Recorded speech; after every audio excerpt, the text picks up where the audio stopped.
It's a real thrill to have a good friend, my trainer, one of the experts, in my opinion, in all of the world on just physical well-being, health, wellness, wholeness, strength, conditioning, flexibility, the whole thing.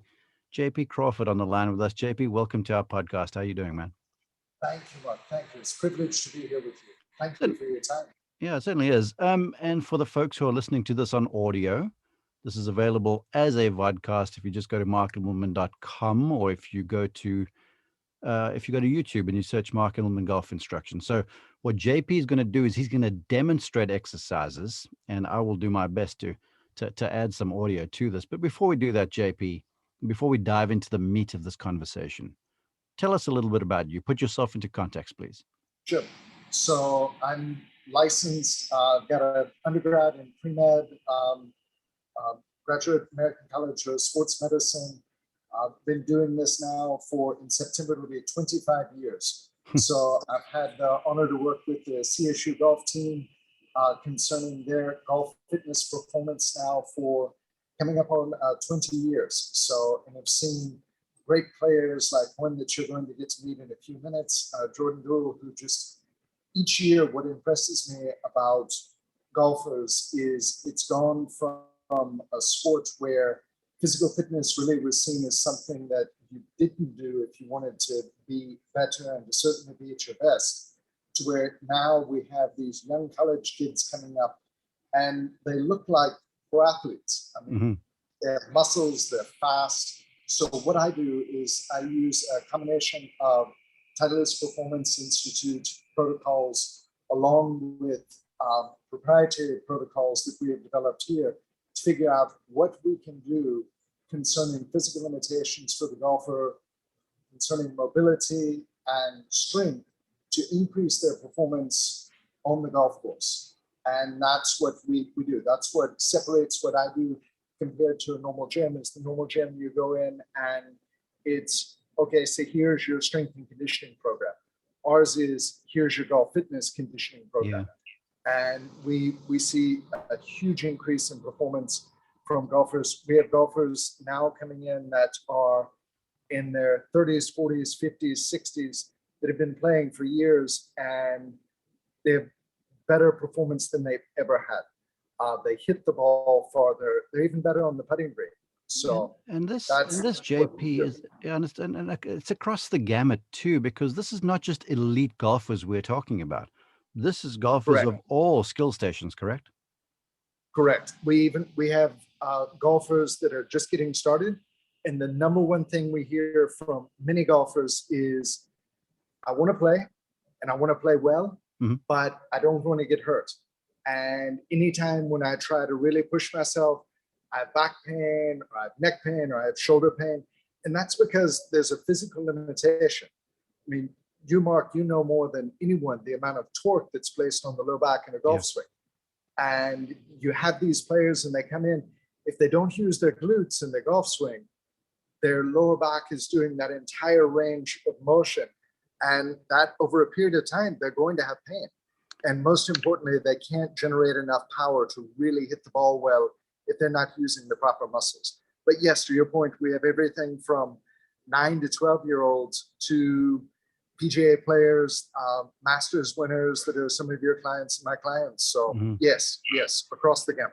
One more thing before we get into the exercises and how people do them wrong. And I guess this is kind of the segue to the analysis, the figuring out the strengths and the weaknesses, what the golfer is able to do, the assessment. That's an important part of the journey. And I want you to talk about that, because most golfers will be like, okay, I'm jacked up now, I'm going to get in there. And then they're not aware of where they are physically.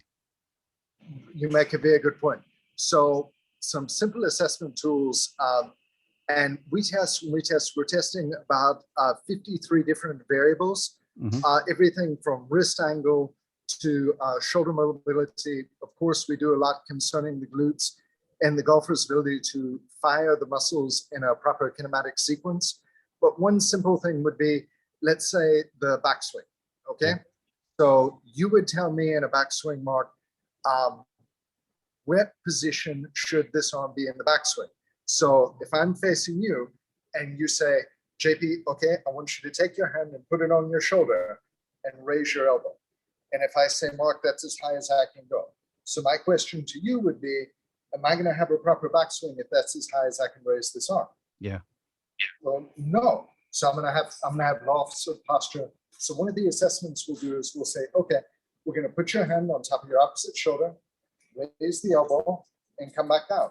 Now, if they can't do that or if they have pain, that shows us there's a physical limitation in the range of motion of the shoulder, and we need to fix that in order for them to have a proper backswing. Mm-hmm. So, well, look, I mean, that's the recommendation I'm sure you would make to everybody listening to and or watching this, is to say, look, before you embark on a program, be properly assessed, right? Correct. And the big thing, as you said, just key phrases to get out there. If you're not assessing, you're guessing. Mm-hmm. So this would be the same if I called you, or I had a client call you and said, Mark, I need a golf lesson. I know you're one of the best. I want a golf lesson with you. And you said, okay, when would you like to come in? And they said, oh no, let me tell you, I'm a scratch golfer and I do this and this. Just tell me what to do. You would say, well, I can't do that. I need to see your swing. I need to see what you can do and what you can't do. So yes, to your point, get an assessment by a qualified individual. I would also suggest, before you begin any exercise program, speak with your physician and, figure out what's going on inside. Golf is a physically demanding game. Treat it as such. It truly is. Okay, let's dive into this. I've seen Jordan's metamorphosis since he's been with you, and certainly with us, how things have changed. And then as I watch golfers in the gym, and indeed as I pay attention to myself, I notice that the exercises get done, but they don't get done properly. And then you run the risk of injury. And then you run the risk of doing all sorts of work and not necessarily making the gains that you should. Then frustration sets in. The next thing I'm like, nah, this is not working. I'm out. So let's dive into it, shall we? I said to you, I want 5 exercises that you see that golfers doing correctly. Let's start. You talked the first one was leg extension, right? So leg extension. So what we're going to be covering is exercises that for golfers are really a waste of your time. Okay. And golfers, I mean, what other sport can you walk around in public and do this and not look crazy? Mm-hmm. If you're a baseball player or a football player, if you walk through the grocery store doing that. So golfers, one of the wonderful things about golfers is they put so much time into their sport. So everything that they're doing, we really need to focus on, is it benefiting them? And if it's not benefiting them, let's put that time into something else. So these 5 exercises that Mark and I are speaking of are exercises where they don't benefit a golfer. Okay. And we're going to show you an exercise that you can do to replace it that will benefit a golfer. Fantastic. So leg extension, we'll show you over here. And we're going to have Jordan. Jordan's much better looking than I am and much stronger than I am. So we're going to get him in on some of these exercises just so you people are not bored. So now, just to cut into you, for the folks listening to the leg extension machine, it's the one you sit down on. There's like a bar that goes across, sits across your sort of shins and ankles a little bit. Then you're on the chair and you essentially just go from bent to straight and you're extending your legs. That's the machine you would see in the gym. That's correct. Okay. That's correct. So this is a movement. I've never seen someone hit a golf ball sitting down. So all of the movements today, we're not going to be sitting down for any of them. So, but the leg extension is probably one of the most common gym exercises people do. So the reason this is bad for a golfer is, 1, it puts you into a horrible posture concerning golf. Mm-hmm. And then 2, all you're benefiting are the quads on the legs. And their only purpose is to extend the leg, like so. Mm-hmm. That's, you people are golfers. You don't need that. What you need is a movement that's going to strengthen the glutes, that puts you in a standing position, and that teaches you how to use your body effectively. So we're going to go from here, the leg extension, which you as golfers won't be doing, and we're going to do a split squat instead. We'll get out here to the open floor. Thank you for trying to follow me, Jordan. So we're going now, as JP moves, we're going from the leg extension machine just to the open floor, folks. And now he's going to show something that you can replace the leg extension machine with. not just to hit the quads, but to hit the glutes, to hit the overall legs, right? Right, that's Yeah. correct. And is one thing we have to remember as golfers, as any athlete, you would never have the golfer go out to the driving range or on, let's say, the first tee and put the ball down 12 times and have him hit the ball 12 times. But that's what so many people do in their exercise program. Mhm. They choose a movement and a weight that they can do, and they do it for 15, 20 repetitions, and they can even do more. That's not helping them. Okay. They need to choose a resistance level. And for some people, that's just going to be body weight. But for those super strong individuals like Jordan doing, they need to choose a heavier weight, because the heavier weight they can lift in the movement makes them stronger and gives them that explosive strength that they need to really strike the golf ball. Understood. So I'm going to grab a kettlebell today, and I'm going to grab one kettlebell. And the reason I'm grabbing one kettlebell is because in the golf swing, you're transferring power and you're coming through. So if I have dumbbells on each side of me like this, that's not helping me with my balance, because everything is stable. So what I want to do is I want to weight one side of the body. So we grab a kettlebell, and let's grab, we've got here 63, 73, 82. So let's grab an 82, okay? Yeah, folks, he's going to the big side of the stack over there. When I'm doing this, I go to the other side. We can go with those. I'm going to change sides since Jordan's on this side. So first thing I want to do is this shoulder should not be like so. Just as with the golf swing, the shoulders should be on the same line, okay? I'm going to step back, take a deep breath in, set the abs, posterior pelvic tilt, just as you would have in this swing. Shoulder blades back, down, 1, up 2. So while JP is just exhibiting this and showing the example of it, folks, he's going into a split squat where he drops the one leg back, and the leg back that's dropped is the leg that is the same side as the arm that's holding the dumbbell. The dumbbell has got the arm extended by the side, the shoulders are aligned, and he's just going up and down into a split squat, basically. That's correct. So that's going to hit the glutes, the quads, your abs, teaching you proper posture to help you with the golf swing. And you should be out of breath when you do those.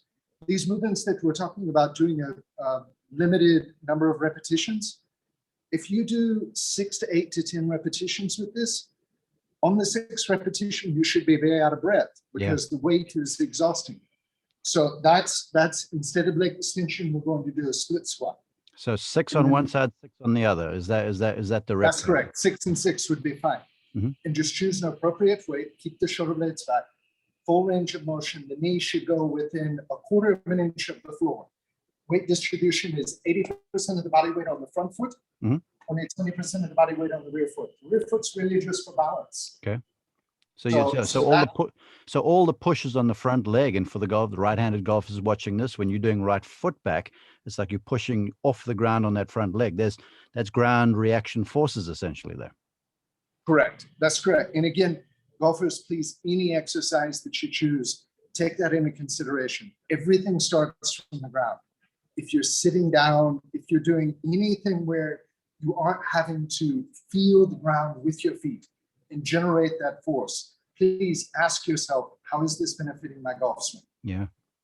One more thing about that, people that aren't watching this, and I implore you to go to the YouTube site or to my website and go and check it out, because it's informational, because you're seeing what JP and Jordan are doing here.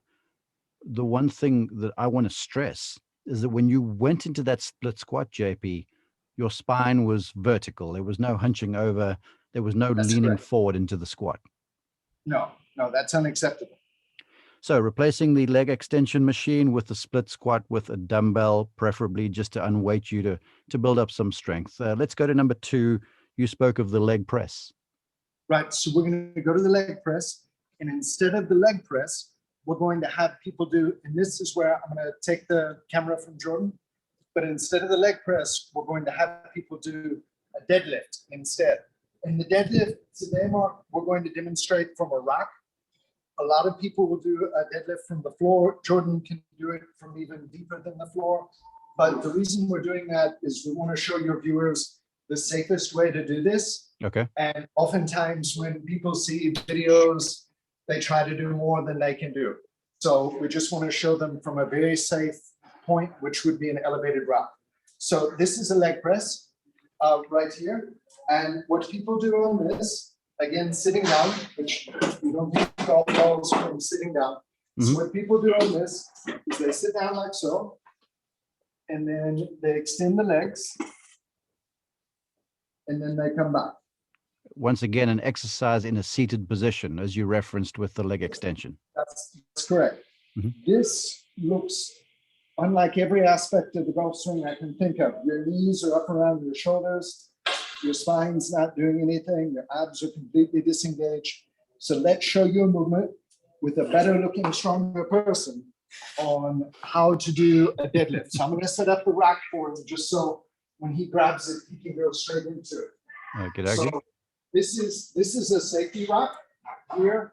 These bars lock in, and then we're going to be using a barbell. Okay. Jordan, can you show them the trap bar as well? So Mark, this would be another deadlift apparatus. Okay. But again, we're going to do it from the rack today, just a safer position. Yeah, the one, folks, the audio listeners that JP showed there, he's now into the rack where the barbell is rested, and there's a safety rack down below setting the barbell on.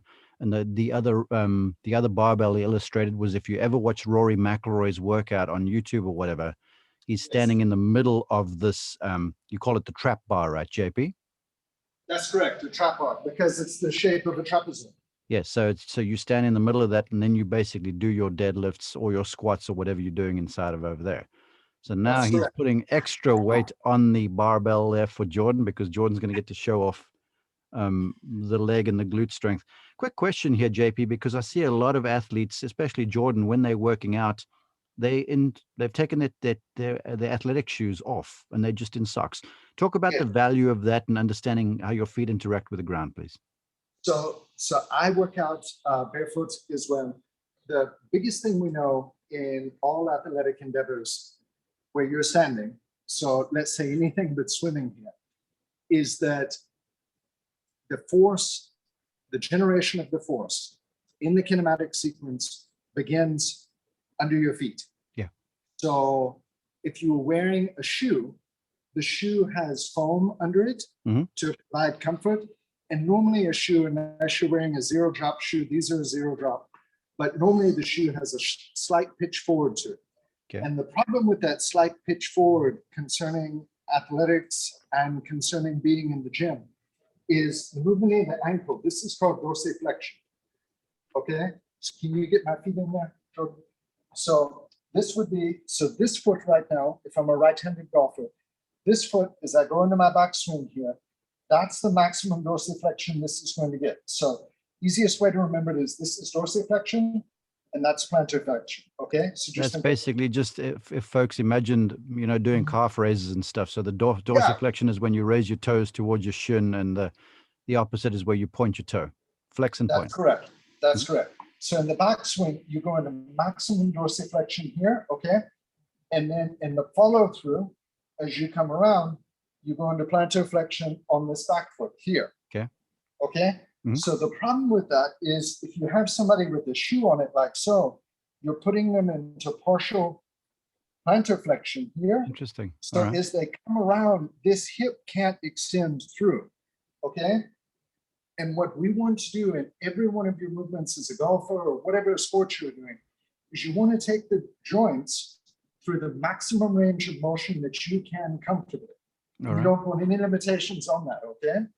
So when you take the shoes off and you can feel the floor, you can take the shoe, or the foot, I should say, through its full range of motion. And if you start to lose your balance, that's you losing your balance. That's not the shoe and the foam under making you rough. Now, of course, if you have any orthopedic problems with your feet, wear shoes. We are saying this is for healthy people. But I'm going to take the phone away from Jordan. Did you have any more questions, Mark? No, that's it. You've described that beautifully. So the folks understand the value now of working out without shoes on when you're doing these exercises, especially for mobility and flexibility and such. And now for the folks listening, Jordan's stepping into the rack and the barbell is down on the safety rack. and now he's grabbing it. JP, describe the posture, the stance, the attitude of Jordan when he's going So through. the posture here, this is the opposite of a squat. So what occurs in the squat is you have knee flexion. So his knees would flex forward, his spine would stay fairly straight up and down, and he would squat down. This is a deadlift. So he's going to hinge from his hips, his shoulder blades are back. If you watch his sleeves and you watch the rounding of the upper back, and now look at his lower back. That's the most important thing. Soon you're going to see a straight line, and he'll lift when he is ready. He comes up, the hips come up under, shoulders go back again. He lets the bar go all the way down each time, because what we want to do is, just as in the golf swing, we want to go from when there's no pressure on the body at all to when there's maximum pressure. So when you're doing your deadlifts, I want you to set it all the way down at the bottom. Just one more, please, Jordan. And that's excellent. That's what that should look like. So that movement, go ahead. No, so I was about to describe the typical deadlift there that Jordan was doing. A lot of folks, they'd allow the shoulders to get internal, the upper back would round. They'd probably bend some more out of their knees, where Jordan's doing it with a straight back, and all the bend is essentially coming from the hips, right? Exactly. If you can imagine, if you had a broomstick at the hips, you're going to move that broomstick back. So Jordan, can you tighten your shirt up around? Jordan's very lean. So, and now pull it to your right-hand side of your body, if you would, please. And take that left arm and just let it dangle down. Okay. So Jordan, can you show them posterior pelvic tilt and anterior pelvic tilt? Okay. So we're going to come around. Look at his back here. Okay. So now his booty's really stuck out. And there's a lot of arch in his lower back. Yes. And now show me posterior pelvic tilt. So that's the movement of the deadlift. Okay. And that's the same thing that occurs in your golf swing. Of course, in the golf swing, you want to try to do it from a neutral spine, but that flexion of the glutes that you are seeing right here, to see if I can stay on him, almost jam a finger doing that. So he is using his glutes to control his lower body, as opposed to using his upper body to try to stay upright. He's using the most powerful muscles in his body to complete the motion. Yeah, and a lot of folks don't realize, I've read studies, JP, and we can start to move to the next exercise in the interest of time, unless you have anything else. I've read studies where golfers were measured, and the muscle group in the body that works the most during the golf swing is actually the glutes. It's hard to believe, given that you're swinging your arms and such, but it's the glutes that are the engine, basically, of the entire mechanism. No, the arms, I view the arms is just the end of a catapult. So if you imagine a bucket at the end of the catapult and the arm coming out, but that mechanism that makes the catapult fire is the very tight spring at the center of the catapult. And that's what the glutes do. The glutes are that tight spring that allow it to fire. Let me give it back to Jordan here. Okay. Right. So we're going to... So exercise number 3 that you say is a waste of time for golfers, yet everybody does it because we want the beach bodies, is the bench press. Off you go. So bench press is right over here. And bench press is one of those movements where I tell people all of the time, they say, I have to bench, I need to bench. And I tell people, you're not being paid to bench press. If you are, I don't know why you're talking to me, you know? So, but bench press, as you said, everybody does it. And the classic line when Mark and I were growing up was always, guys in the gym, what do you bench? What do you bench? You know? So the problem with the bench press is this. Again, this is unlike any golf swing. You're lying down flat on your back, okay? Yeah. The other problem with this is you're taking a barbell, you're bringing it up here. I would never grab a golf club like this. You're coming down, and the bench behind me from about this position starts to pull the shoulder capsule apart, okay? Understood. So instead, what we're going to do is we're going to use a dumbbell. So we're going to, again, move quickly in the interest of time. All right. And we're going to use one hand instead of two hands. Gotcha. And the reason we're going to do that is if you have two hands on a bar like this, if this hand comes down, this hand is going to go along the ride with it. It has no control. When you're grabbing the golf club here, you would never tell somebody, a right-handed golfer, I want you to grip the shaft as hard as you can with your right hand and swing through. Yeah. They work in concert with one another, okay? this arm is the driving arm coming through. All right. So I'm going to grab a dumbbell, and again, we're going to do this instead of a bench press. Gotcha. So the mass of the dumbbell in this exercise, is it like per your strength? 60. Okay. So 60, I mean, do as much as you can for anywhere from 6 to 10 repetitions. Okay. So is it advisable for the beginner watching this and about to go and try it, that they start really heavy if they haven't been trained or if they're not in good shape? Or what would you advise for the beginner? What I would say they should do is they should grab a dumbbell and do what's called a 3-rep max. Okay. So if they can do it 3 times and they can then do more, do heavier weight. Gotcha. And then find the weight, write it down. Documentation is a great thing. So write it down, and that way you know, okay, next week when I go to the gym, I need to do X. In the week after that, if I'm trying to make myself better, I need to do Y. Gotcha. So for this one, we're going to set it down, okay? And then I'm going to lie all the way down on the ground, like so. And I'm going to sit next to it. I'm going to pick it up, put it on one thigh, okay? Mm-hmm. Protect the shoulder. And from here, I'm going to take this elbow down. Now the bench is no longer splitting my shoulders apart, but I have the support of the floor. All right. Okay, and I can focus on my pecs, as you said, that beach body. So from here, put my hand here so I can feel the muscles moving. Up, down slow. And you're having to control your abs here so you don't fall over. Well, just like the first exercise, that split squat with weight, you're asking the other side of your body to keep you balanced. So it's engaging everything when you're doing this one arm dumbbell press with your back on the ground, basically. That's correct. Fantastic. You got it. So as heavy as you can, figure out what your maximum is, to your 3-rep max, and then try and build from there. So you talk about reps. I mean, how many sets of these reps would you recommend? 4 sets. Okay. And if they're just starting out, if they want to do 3 sets. Awesome. Very simple to do, and you could do that anywhere. Basically, you don't even need the bench press. You lying on the bench, which you say separates those shoulders. Yeah, you're on the ground, and you've got the support of the ground for your elbows too. So it's governing your range of motion, basically. Mark, and I would tell all of your viewers, any exercise, even if it's an exercise that we're discussing today, and we're saying, you know, this is the exercise we want you to do, or we suggest it. If it hurts, and it hurts within the joint, or it's bad pain, don't do it. Be smart. Listen to your body. Okay? I'm going to take the camera from Jordan again. Mark, which exercise do you want to do next? It was the crunches or the bicep curl, whichever one is easier for you to get to. Okay. So let's do the crunches. So I'll have Jordan keep that one. So the crunches, this is a typical crunch. Everyone knows how to do a crunch. You're on your back with your knees up, and you just, there we go. Okay. And JP's now doing crunches. So this puts me into a horrible posture. Instead, what we want to do is we want to say, okay, what is responsible for a good golf swing?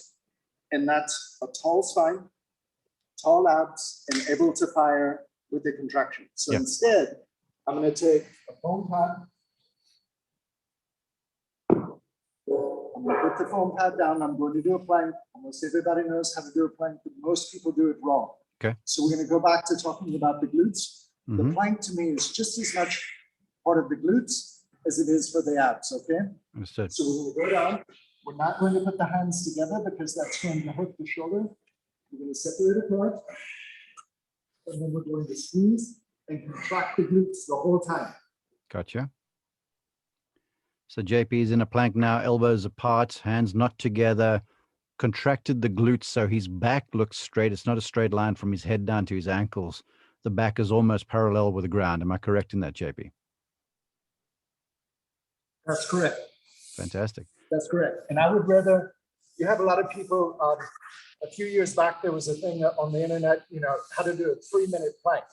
I would rather you do a plank properly for 30 seconds than to do it in a sloppy manner for 3 minutes, because the 30 seconds is going to give you more of a benefit. Well, that's just like anything else. I mean, quality over quantity, correct? Exactly. All right, fantastic. And then, Mark, the last exercise Say again, Mark? I know. I said, awesome. Let's go to the bicep curl. Again, the sun's out, guns out thing over there. Now, how do we replace the bicep curl for something beneficial for golf? So the typical bicep curl, we all know it's what as kids we did because we wanted to look better. Mm-hmm. So you grabbed a set of dumbbells and you did this. Yeah. Okay. So what I'm saying is, other than picking up a beer on the golf course, golfers don't do this range of motion. True, this is true, yeah. So, and to that, if I might roll fast, JP, the bicep is an arm folding muscle, right? And so if you get those arms folding too much, it narrows golf swings, which leads to inconsistency. So bicep curls really not that beneficial for the width of the swing. Correct. So when I was choosing movements for you today, what I tried to do is choose movements that were antagonistic to the movement patterns that so many golfers fall into. Okay. So those movement patterns would be this, Hunched a over. C-type posture, Mm-hmm. okay? And then with the lower body, this, okay? We chose the deadlift because I want the golfers to go through ranges of motion that are the opposite of the poor and faulty movement patterns that they fall into to make them better. That's so smart, because most golfers I see on the lesson tee, the backs are hunched over. There's no real glute activation. The legs underneath them are essentially dead. There's no activity down there. But what you're saying, if the back is straight, if the glutes are engaged, the legs wake up, and you sort of athletically ready and inclined to now swing the golf club with some sort of force.